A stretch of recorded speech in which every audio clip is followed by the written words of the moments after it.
အမဆိုင်မှာအစားများတာတော့မန်လေးထမင်းမောင်းရယ်စီချက်ရယ်ဖတ်ထုတ်ရယ်ပါရှင်ဂျာဇန်တုတ်ချင်ဆက်ကိုနိုင်ကင်နဲ့လည်းရပါတယ်စီချက်ကိုတော့အချိုလည်းရတယ်ချင်းဆက်လည်းရပါတယ်ရှင်အဲ့ဒါကိုမှတော်ပီအမျိုးမျိုးနဲ့ထည့်လို့ရပါတယ်ရှင်နိုင်ကင်ရှိမယ်ဝက်ဥကြောင်ရှိမယ်ဝက်သားကင်ရှိမယ်ကြက်သားကင်ရှိမယ်ရှင်ဒီကမတို့ကကြောက်မဲရလာတာရှင်1996ကနေမန်လေးကိုစားရောက်တာအခုဆိုလို့ရှင်တော့2026ဆိုတော့နှစ်ပေါင်း30ရှိသွားပါပြီရှင်ဆိုင်နာမဲကကြောက်မဲအကျင်ပါရှင်အမ96တုန်းကဈေးရောက်တဲ့အချိန်မှာခောက်ဆွဲလွဲကို35ကျပ်နဲ့90အခုခေတ်ကကြတော့မောင်လေးအမကတော်ပီမော်မူတီပြီးတော့မှပြောင်းသွားတာပေါ့နော်နန်ကင်နဲ့ဆိုရင်ဘာနဲ့စားစား9000ကြက်သားဝက်သားဆိုရင်9000ပါရှင်အမတို့ထမမောင်းနဲ့မှကျတော့စော့ပေါင်းခေါ်မှာပေါ့မန္တလေးပေါင်းလို့ပေါ့နော်ဝက်သားနဲ့ဆိုရင်ဝက်သားကင်ဝက်ချောင်းပါမယ်နန်ကင်ဆိုရင်နန်ကင်ပေါ့နန်ကင်ကကျတော့အမတို့ကပြုတ်တယ်နောက်ကကင်နဲ့ကြော်တယ်နောက်ဆုံးမှာတော့ဒီလိုမျိုးပေါ့နော်အရန်ကျွတ်ကျွတ်ရနန်ကင်လေးကိုရရှိလာတာဖြစ်ပါတယ်ဒါဆိုလို့ရှိရင်တပိတ်တာကင်တပိတ်တာမကြံတဲ့အပိုင်းပါရှင်စားသုံးတဲ့လူတွေပေါ်မှာအမြဲတမ်းစေတနာထားပြီးတော့လုပ်ပေးရပါတာအိမ်ဆိုင်က60ဒီ133နဲ့133လေးကြမှာပါရှင်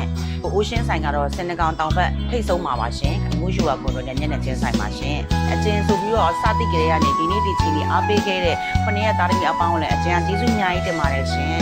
ရက်ဝေးရက်နေရနေပြီးတော့မှအကျဉ်ဆိုင်မစားဘူးတဲ့စားသုံးသူအပေါင်းကိုလည်းလာရောက်အားပေးကြဖို့ဖိတ်ခေါ်ပါရစေရှင်